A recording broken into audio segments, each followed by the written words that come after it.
How do you know if your tires need to be replaced? Stick around, we're going to go over some of the telltale signs that your tires are worn out.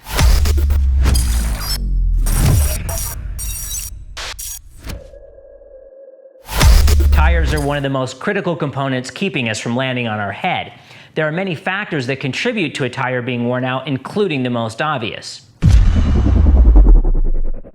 This is an extreme example of a tire being flat worn out. This is what we jokingly refer to as throwing sparks. The rubber has worn away, revealing the metal bands or cords that hold the tire together. When the rubber starts making these weird patterns, that means the metal cords are just about to wear through. It's worth noting that a tire does not wear at the same rate throughout its life.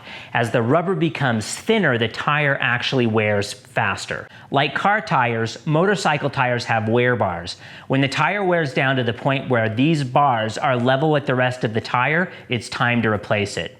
Most modern motorcycle tires, the front tire is tasked with moving all the water out of the way. This often means the rear tire will have a solid strip of rubber with no siping or tread in the center. This is done to help the rear tire wear more slowly and withstand more abuse from acceleration. This is why it's important to always run matched tires. Not only can mismatched tire construction cause weird handling issues, but the tread pattern on matching tires has been specifically engineered to work together. The problem with tires with this solid strip of rubber in the center is that it's very hard to tell when the tire is at the end of its life, particularly for those of us who live and ride in the real world, where we wear out tires in the center long before we wear them out at the edges. So here's our plea to the manufacturers. Race slicks use these little dots to indicate wear. When the dots disappear, there is no more rubber on the tire. So manufacturers, please put these dots down the center of these rear tires. It would be so helpful so that we could more accurately be able to tell when a tire is wore out, so we don't end up in this situation. The wear bar isn't even yet flush, but cords. All tires are stamped with the date of manufacture. The stamp is a 4-digit number molded into the sidewall of the tire. If the number is 2714, that means the tire was manufactured in the 27th week of 2014. If the number is 0516, that means the tire was manufactured in the 5th week of 2016. If the stamp is only 3 digits long, that means the tire was manufactured before the year 2000. So how old of a tire should you run on your bike?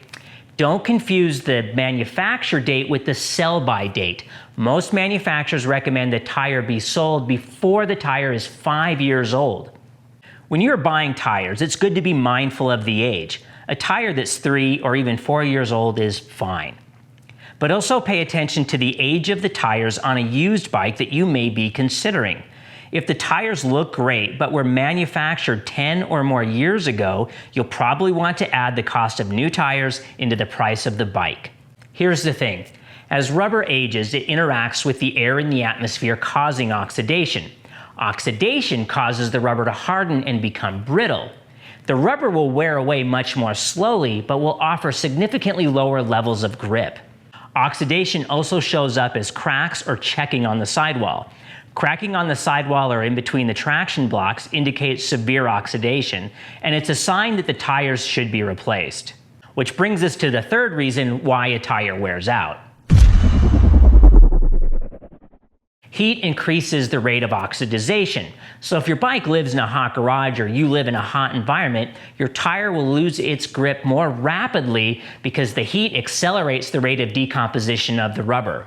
What's more, every time your tire warms up and cools down, it goes through a heat cycle, which also compromises the grip the tire can provide.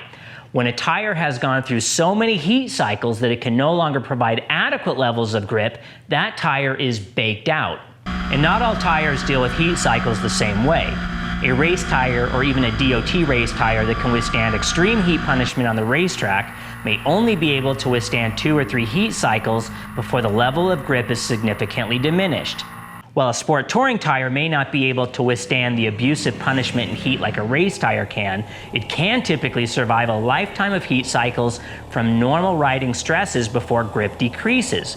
However, tires intended for cooler, wetter climates are less capable of dealing with too much heat when used in hot, dry climates and may bake out long before the tread is worn away.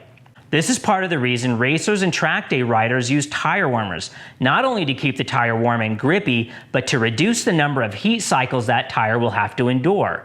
This is also why it's a good idea to try to replace your tires in sets.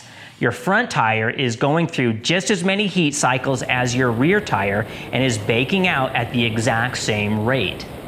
We've seen a lot of riders who will replace the rear tire and then a few months later replace the front tire, and then a few months after that replace the rear tire again. So they are always chasing a new set of tires. And nothing makes your bike handle like new like a fresh set of tires. So again, if you can swing it, it's always best to replace your tires as sets. But if you can't, for whatever reason, then at least stick with matched tires. Knowing how old your tires are or how many heat cycles they've endured may be a bigger indication as to how worn your tires are than how much tread remains. Being aware of these things can help you make the best decision to know when it's time to buy new sneakers for your bike. The way we tend to know the mileage left in a tire is the simplest of all. We track mileage. We've collected a fairly substantial database of tires that we ride and the mileage we got out of them, and we've posted that information on our website. There are still a wide range of factors involved here, so we don't take these to be gospel, but they do give us anecdotal evidence to determine if a tire should be replaced before a trip or if it can go the distance. So here's the bonus. Below, we put in a link to our tire mileage calculator. It's a Google sheet that will help you predict how long a tire will last based on how long tires of the same make and model have lasted you before. This is how it works. We've included the mileage of how long Pirelli Angel GTs have lasted us taken from our tire mileage chart, just as an example. The only caveat is this really only works for a single make and model of tire. Different makes and models can provide vastly different levels of durability. Even two different sport touring tires from two different manufacturers can last from 3,000 miles to 6,000 miles. So you'll want to add a new sheet for each new make and model of tire you run. Next, we measure to the wear bar, not to the bottom of the sipe, because we plan to replace our tires at that point, not when the tire is bald, which is this number. Then we enter in the mileage we got from previous versions of the same make and model and the tread depth to the top of the wear bar when we replace the tire. If you replace it early, you'll get a number greater than 0, and if you rode it until it was bald, you'll probably end up with a negative number. From this point, you just enter in your bike's odometer reading when you installed the new tire. Then at any point later in time, you come back, remeasure your current tread depth, and the current odometer on your bike, and it will tell you roughly how much more life you can expect from your tire. Hopefully this will help you know if you have enough tire left over for that weekend trip, or so that you can plan your budget accordingly and not be taken by surprise when your tire starts throwing sparks. But one last thing, that if you want to get the most out of your tires, you need to stay on top of your tire pressure. We strongly recommend you run the pressure recommended in your bike's owner's manual, not the max PSI rating stamped into the sidewall. Get your hands on a quality tire pressure gauge and check your pressure at least once a week or before any long ride. We've provided links below to our tire mileage chart, our tire mileage calculator, a tread depth gauge that we like, and of course a quality tire pressure gauge. Please click like and subscribe, leave a comment below. We read every comment and try to respond to as many as we can. Thanks so much for watching, and ride well.